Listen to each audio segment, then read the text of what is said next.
Economic Problems in China and Your Investments by www.profitableinvestingtips.com. Ever since the then leader of China, Deng Xiaoping, introduced economic reforms in the late 1970s, China has been an economic miracle. It is a middle-income economy today, but because it has a population of over 1.4 billion, it is a superpower in the economic realm. And it aspires to be the dominant superpower in military power and global dominance. However, the Chinese Communist Party, which runs everything in China, needs to keep people in China satisfied with how they are doing things, and that may be more and more of an issue in China. Our concerns are about economic problems in China and your investments. Why has the Chinese economic boom lasted so long? When China opened up to the world and started to reward people for their work and initiative in a quasi-capitalistic manner, it opened the door to the country's economic success.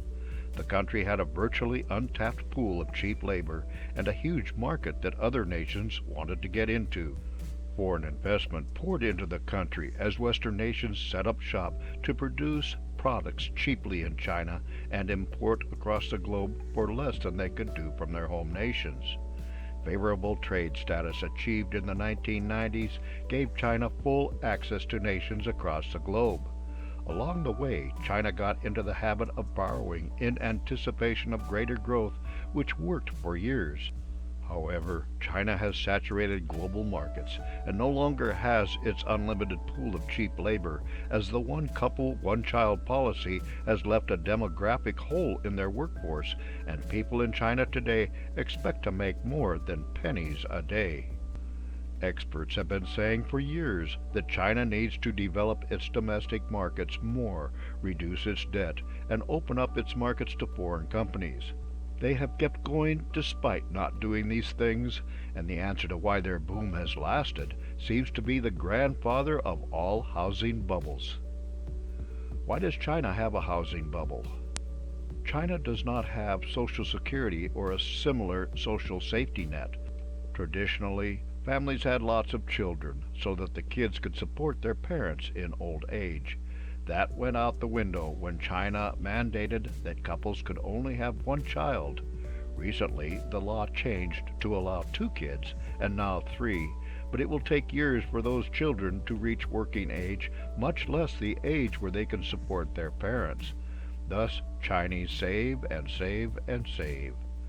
One of the preferred ways to save in a society that did not allow property ownership within living memory is to buy real estate. People buy apartments in vacant cities as a way to hedge against the future. They pay property developers like Evergrande money in full up front before the first brick has been laid. We wrote about this in our article about Chinese real estate and the next financial crisis. The problem with the Evergrande situation is that they have billions of dollars of debt that they cannot pay, and lots of apartment buildings for which they were paid and have never started on. What will the Communist Party do to stay in charge? The folks who are in charge in China are the Chinese Communist Party, and today that means Xi Jinping. The party stays in power not because they were ever elected, but currently because they have delivered economic success to the people. However, that success is waning, as we noted in our articles about the political dangers of investing in China and Chairman Mao and investing in China. The recurring way that dictators like Xi stay in power is to shift blame to foreign enemies, when the problem is that they mismanage the government. It is a real worry that China keeps ramping up pressure on Taiwan and threatening its neighbors in the South China Sea, as any of this posturing could get out of hand and lead to a war with the potential for global consequences, including your investments.